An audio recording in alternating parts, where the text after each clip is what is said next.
Hi guys, I just got out of the shower, my hair is still wet, and I decided to make a video today about detachment and why I think detachment in life is so important. Not only detachment from people, but also detachment from things, situations, whatever. Why is detachment so important? First of all, if you are attached to something, if you are attached to a person, if you are attached to a situation, that thing controls you. So that person, that situation can make you feel any type of way. If they do not text you, if they do not reply to you, they can make you feel unhappy. And the same way, if they do give you attention, they can make you feel happy. But that means that you're completely powerless over yourself and over your own emotions. This can get so dangerous to a point where a person can take their own life because they're so attached to someone or so attached to a situation. I think this is a very important subject to talk about. Also, if you're attached to something that might have happened before in the past and that's the only thing you hang on to, that you can also not move on in your life. So in order, we need to completely detach and we need to realize a lot of things. And in this video, I am going to show you what you need to realize in order for you to detach. Hi guys, my name is Liz and welcome back to my channel. Okay, so first things first, you need to realize that when you're attached to something, you are operating from your ego. I read this book recently. It's from Gabriel Weinstein, and it's called Spirit Junkie. I absolutely love the author. Definitely check it out. And in this book, she was kind of talking about detachment. And she basically said that our true essence is love. So we are love. When a baby is born, a baby is just, loving. A baby doesn't hate themselves. A baby is just like joyful and happy about life. But when we get older, our ego starts to develop. And when our ego starts to develop, we also become attached to things, we become attached to people, and we idolize them, or we idolize a certain lifestyle, whatever, right? You have to realize that this is your ego. This is not you, and this is not your true essence. This is not your love. If we were thinking from a love standpoint, we would believe that we can have everything we want and we can create anything we want and we can be with the person we want because we have that self-love. And when you have that self-love inside of you, when you're not controlled by your ego, then you attract also everything. You would not get attached to someone or something because you know that you have abundance in your life. You know that whatever you want would come for you regardless. Because you know that you were that you were put on this earth to be blessed. Just because you are breathing, you can be blessed. You would know that your existence is enough to attract miracles. There is no lack in life if you're operating from love, but our ego makes us believe that we're not good enough. Our ego makes us believe that another person's life is better than you and that you cannot have that. But that's not reality. Our ego makes us put other people on a pedestal and makes us obsess over them because it makes us feel like we're not good enough and we will never be on their level. But if you put yourself and that person that you idolize in a situation where, for example, you guys are in a plane crash together and the plane is falling down, do you think that other person is special? No, you wouldn't look at them that way. You would literally just be fearing for your life, I think this is also a big misconception about the things that I preach because I love to say, you're amazing, you're special, you're unique to myself in the mirror. But that's also what I say to myself, to help myself with my self-confidence and to work on my inner child and healing my inner child. But at the same time, I do not go out and think that I am better than anyone or that I'm special or that I'm unique. I'm not. We're all equal and we're all connected. I have said this multiple times. I bleed, you will bleed. I leave this earth, you will leave this earth. And another way we get attached, especially in a relationship, is because we think like, oh no, I will never find anyone like that again. But see, that's why you are in this lack mindset. You think that you cannot have more. And that's the issue. Because for example, I have a relationship, right? And In my relationship, I know that right now what we have, it's very nice, it's very good, but I'm not attached to my partner like that. Because I know if he leaves, something else will come and something better will come. I do not base myself completely on this relationship, because if I give my partner the power to make me happy or make me unhappy, then I'm so powerless. It all depends on me. I can make myself happy. I can make myself fulfilled. And whatever he gives me is just extra. I'm not looking for someone to complete me, because I'm complete myself. Anyone that has been in a long-term relationship knows that if you do not have that individuality in the relationship, and if you do not have separate hobbies, separate things that you guys like to do as well, you will become depressed. Because at the end of the day, everyone likes their space. Everyone needs some space sometimes, and you have to understand that. You have to realize is everyone that comes into your life has a purpose in your life. See, I believe throughout my whole life, I have been guided. I have had so many miracles happen. And honestly, I would love to talk about them, but I think like a lot of people are not ready to hear these things, and they will not believe me simply. So I'm not going to put these things out there. But I know for myself, a lot of miracles have happened in my life, and I've always been guided. But I've never realized at that moment that I was being guided. Certain people came into my life, certain things were being said to me, but I just took them as like, oh, what a coincidence. But now that I am more aware, I can see how I am being guided towards what I need to go. I can see that I have to trust my own intuition more in life. I'm constantly being guided in life, and the people that come inside of your life have a purpose. I believe that when we have a partner, I believe that when we meet certain people that we create something with, we have a soul contract with them, right? So that person is meant to be in your life. Whether it was a good relationship or it was not a good relationship, that person was meant to be there to elevate you. And it will always be elevating you. There is nothing bad about it. Even though it was a bad relationship, you became wiser because of it.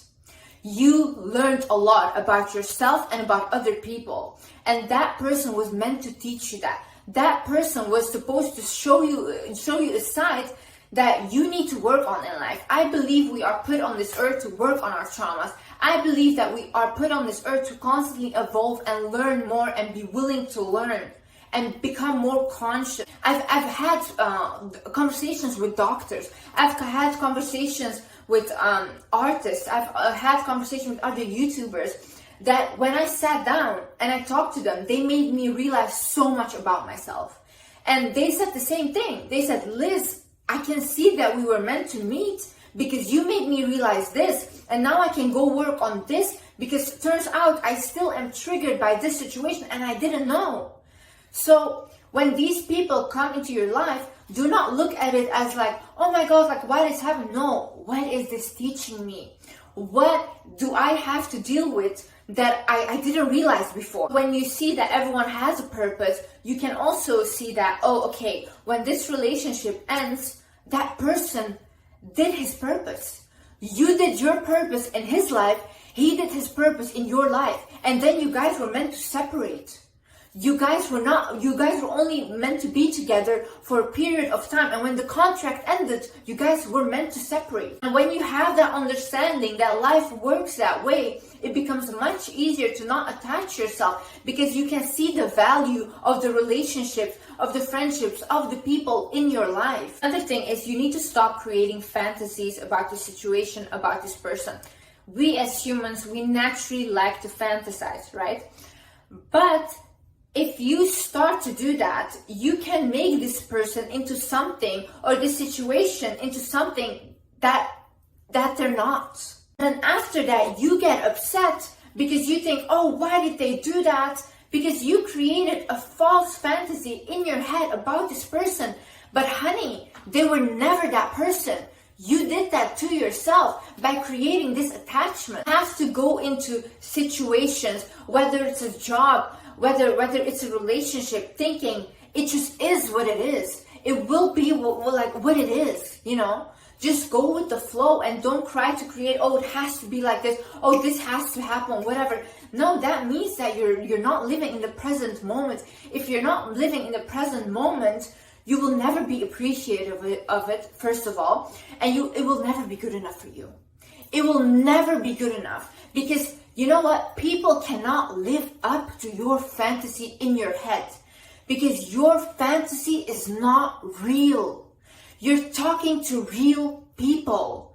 People are volatile. Their emotions are volatile. You cannot base your whole rose-colored glasses that you have on life and say that it has to be that way. We can never predict what will happen, and you have to accept this. You can hope for the best possible outcome, but maybe some bad things happen because you were meant to learn something in that situation.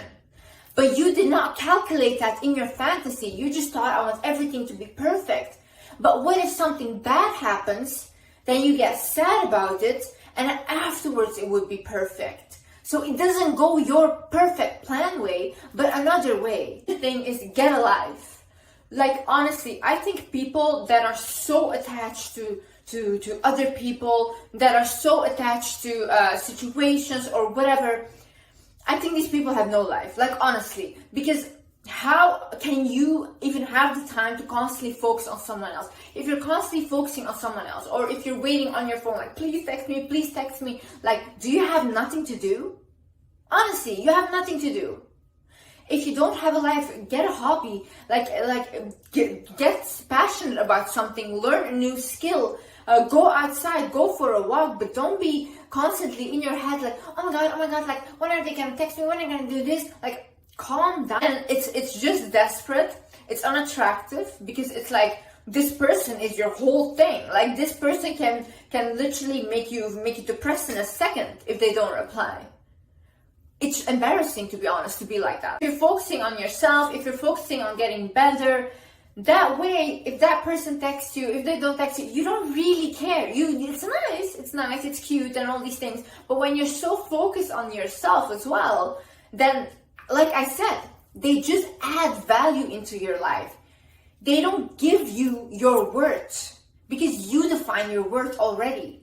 You see, you are whole and they just add value. And like I said, you're operating from a lack mindset because you think if you do not get this job, if you do not get this person, whatever, you will not have anything else anymore, which is not true. But if you put out that attachment to something and if you're not willing to let go of that, then that is what you will get. You have to be willing to let go of past experiences. You have to be willing to let go of past relationships, right? I had this thing with my past relationship. He would always help me with everything, and I was not willing to let go of him because it was comfortable, right? But I knew this relationship could not work out any longer, and it's not what I wanted, but I was so scared, and I was in my lack mindset. I was thinking, if I let go of him, then I will not have something like this anymore. But and I would constantly ask, like, please give me something like that, please give me real love, whatever. But I was not willing to let go of my ex. So then what I did is, one time, even though I was uncomfortable and I didn't have anyone else, I said, okay, you know what, whatever, I'm done. I do not care how much comfort he provides, I'm gonna let go of him. A couple months later, I met my partner that I have now, and he has honestly been the best relationship I've ever had in my life. But see, I was not receiving what was meant for me and for my highest good because I was not willing to let go of my other relationship because I felt comfortable in that. So I had to create that detachment, and I had to have that faith that something better will come for me. And then that's when it all came. The thing is, what is FOMO? So FOMO means fear of missing out. And a friend of mine, she came over for New Year's, and she asked me, she's like, Liz, do you ever get FOMO? And I was like, no, I don't get FOMO. I'm like, do you get FOMO? And she's like, yeah, I get it all the time. But then I started to wonder, why is that? Why do I not get that? And why does she have that? But my friend, she's like every other person, right? She just follows people on Instagram, her friends, whatever, like everyone that's normal. And she sees their lives. She looks at Instagram people, this whole social media world. Like I've told you guys, I do not check TikTok like videos. I do not check other Instagram accounts. I post my stuff, I do not read anything, and I leave, okay? I make social media work for me. I do not work for social media. And this way, I do not have a fear of missing out because I don't know what I'm missing out on. I don't know what other people are getting up to, and I don't care. Because if I do start to constantly look at other people's lives, I will start to compare myself to them. And I will start thinking, oh my God, okay, like, am I doing enough? Maybe I should do better and whatever. And I will go into a big panic mode. So you get attached to a false reality of happiness. Because most of those people are also not happy, but obviously they're not going to post their sad moments because they don't owe you that to post their sad personal things, but they will post their best life and you will create, again, a fantasy about their life, and then you're upset because you're attached to a lifestyle that does not exist. True value comes from your personality. True value comes from your wisdom. True value is how you treat other people. The thing is, you have to realize you will never arrive to happiness. If you attach yourself to something and you think, if I have that, I will be happy. If this happens, I will be happy. If I buy this, I will be happy. I used to have this mentality, and let me tell you, I was never happy. If anything, I got more depressed. Why? Because I had attached myself so much to a situation and I thought this would bring me happiness, and when it didn't, I got depressed because of it, even though I had that thing that I wanted. So you have to realize nothing will make you happy. The happiness you are searching for outside is already within you. The love you are searching for outside is already within you. I've spent many vacations where I was supposed to just rest and lay down and not worry about anything, just completely in a panic mode and restless because I was thinking, I have to achieve this, I have to do this, whatever, otherwise I'm not good enough, and otherwise I will not be happy, whatever. It completely took away my happiness. Like, I honestly feel like I wasted that vacation because it was like I was supposed to relax. Why was I not in the present moment? Why could I not appreciate it? Because I was attached to an outcome that did not make me happy. Now, when I became detached from all of this, I can be happy. Right now, I'm standing in my kitchen. Thank you, God. Like, I'm happy just to be standing here. I'm happy that I can make a video for you guys. Like, these things make me happy. And right now, I feel grounded. I feel that I don't feel that I'm chasing for a future, or that I'm living in the future, or that I'm living in the past.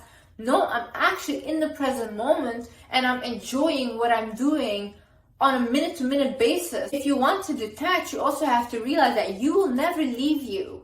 You might think, like, some people attach to people because they have abandonment issues and they think like, oh, I'm so attached, like they cannot leave me, whatever. You will never leave you. You are the one person you will always have in your life and in the hereafter. You will always have you, okay? Maybe you won't have your physical body, but you will have your soul. In the hard times, the one person, when you say nobody was there for me, the one person that was there was you. You were there for you. So start acknowledging that. Give yourself some more credit. You were always there for you, and you will always be there for you. So do not think like, oh my God, like I will have no one when that person leaves me. You have you. And that's why I say develop you more. Work on yourself more. Heal yourself. Look at the things that trigger you. Heal those things. Sit with yourself. Journal. Meditate. Go to therapy. Because once you're so evolved and secure within yourself, you're not afraid that anyone will leave you. You do not think that you're alone because you know that you have you. I was talking to a girl and I basically told her, I was like, yeah, I have this issue that I really enjoy being alone, and I feel like I should go out and socialize and constantly try to make friends, but I really like my solitude and I like being alone with myself. And then she said, but Liz, that's so much better than not being able to enjoy your own company. And that is so true. Like, imagine I could not sit with myself and I constantly had to have people around. Include this all in order to have detachment. you should realize that there will never be lack, because you were put on this earth to be blessed, and start to realize that. Start to realize that good things are meant to happen to you. So when you realize these things, then you literally think like, oh, miracles should happen to me, because that is what I deserve, because I am walking on this earth. Like, I don't know who said it, but I heard it somewhere. If God was done with you, you would not be alive. He's not done with you. He's not done with you. And you're meant to be blessed. Whoever leaves you, whenever you feel alone, you're never alone when you have yourself. And if you believe in God, you have God as well. Start focusing on you. Start evolving yourself to the best way possible. And honey, it will be so liberating, because you don't need anyone to determine your value. You don't need any situation to say, hey, if you get this or if you get this person, then you're valuable. No, honey, you're already valuable just because you're alive, just because you're breathing. Anyways, I love you guys so much. I hope you guys learned something. And yeah, I see you in the next video. Love you. Bye-bye.